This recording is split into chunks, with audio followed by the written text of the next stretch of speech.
Ya en 1938 nacieron las Propagandatruppen, unidades destinadas a suministrar material de propaganda especialmente a los soldados enemigos en el campo de batalla. La subsección 3D de la Abwehr, el Servicio Militar de Inteligencia, se dedicó a la propaganda negra, proporcionando información falsa y engañosa a los servicios de inteligencia extranjeros. Los alemanes se convirtieron en los pioneros de este tipo de propaganda, la cual llegaron a usar incluso internamente. 2 meses después del inicio de la Segunda Guerra Mundial, Goebbels encargó a Alfred Brent, jefe de emisiones del PROMI, que organizara emisoras clandestinas. Entre finales de 1939 y principios de 1940 se habían creado 2 emisoras francesas y una inglesa. Radio Humanité fingía ser el portavoz del Partido Comunista francés y creaba la impresión de emitir desde Francia, cambiando su ubicación a intervalos regulares.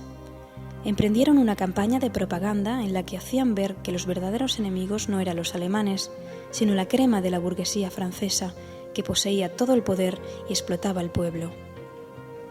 La Voix de la Paix, que también simulaba emitir desde Francia, trató de apelar al patriotismo y al pacifismo de una audiencia más inclinada al nacionalismo. Criticaba la debilidad de la industria armamentística francesa y al gobierno por su desidia a la hora de defender el país.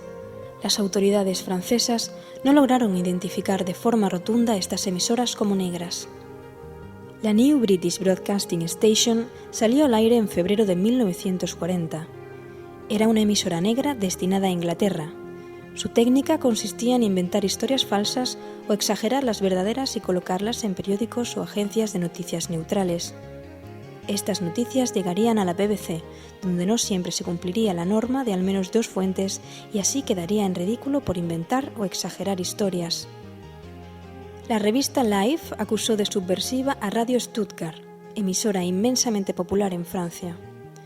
Los locutores que daban las noticias en francés eran Paul Ferdonet y André Obrecht. Les acusaban de decirle a los franceses que habían sido embaucados para combatir en una guerra inglesa. No obstante, Ferdonet daba a entender que no hablaba en nombre del gobierno alemán, sino que presentaba opiniones de franceses que querían abrir los ojos a sus compatriotas ante el peligro que se les venía encima. Esas opiniones estaban basadas en directrices del PROMI, pero eso nunca se dijo a los radioyentes. Entre 1939 y 1940, la mayoría de los franceses dejaron de confiar en la propaganda nacional, que a menudo era débil y falsa. La gente carecía de información militar suficiente y por ello Radio Stuttgart proporcionaba información detallada de lo que ocurría en la guerra. No inventaba nuevos prejuicios, sino que ampliaba los ya existentes. Informaba sobre las quejas del pueblo y sobre las fortunas que algunos estaban construyendo a su costa. Nunca quiso disculpar a los alemanes, siendo su principal objetivo abrir una brecha entre franceses e ingleses. Desde 1940, las emisoras negras francesas se controlaban centralmente por la organización Concordia. Goebbels daba instrucciones para la dirección de las emisoras negras. Goebbels organizó por todo el país una red de información y desinformación que estaba separada de la organización del partido nazi.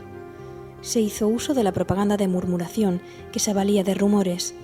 Con este método, Goebbels consiguió implantar en Francia un ambiente de desconfianza ante una posible conspiración alemana dentro del propio país.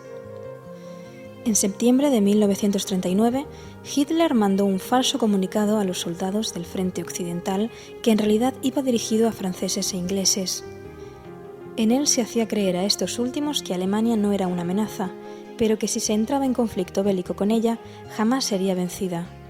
Esta información iba en concordancia con el sentimiento del francés medio. Tenía el éxito garantizado. Cuando las unidades alemanas se acercaban a París, la Voix de l'Humanité aumentó sus incitaciones a la huida y 2 millones de personas, de 2.700.000 que habitaban la capital, la abandonaron.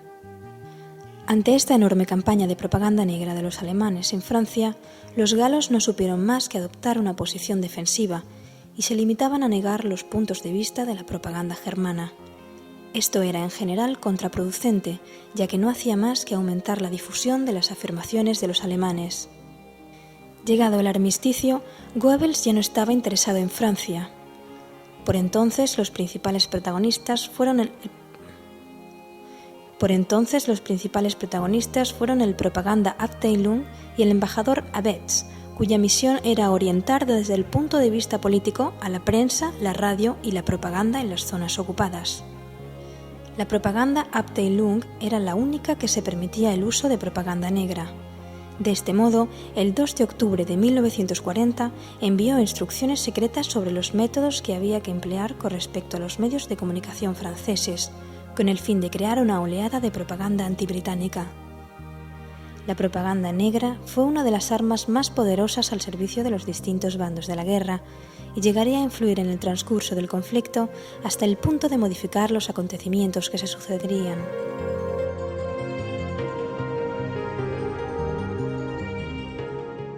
En la ex-URSS, la red radiofónica había sufrido graves destrozos durante el avance alemán. Su reconstitución fue tarea prioritaria. Con la guerra, los programas radiofónicos volvieron a difundir textos patrióticos como La guerra y la paz. En lenguas extranjeras, el esfuerzo se hizo sobre todo hacia los alemanes, haciendo hablar a prisioneros de guerra, dando la lista de las ciudades bombardeadas, incitando a los soldados a la deserción y tratando de arruinar la moral de la población civil. En los Estados Unidos, cuando fue creado en junio de 1922 el Office of War Information, la radio tomó una importancia excepcional. Difundía a través de más de 300 estaciones. La red de la Voz de América, VOA, cubrió poco a poco el mundo entero, en todas las lenguas importantes, oponiéndose con éxito a la propaganda radiofónica alemana o italiana, en particular en América Latina. Japón es el único país de Asia donde la radio se desarrolló antes de la Segunda Guerra Mundial. El número de receptores en 1940 era de casi 6 millones. Fundamental resultó ser cuando los japoneses atacaron por sorpresa a la flota norteamericana anclada en Pearl Harbor. Esto significó la incorporación a la entrada al conflicto de Estados Unidos con la declaración de guerra declarada el 7 de diciembre de 1941.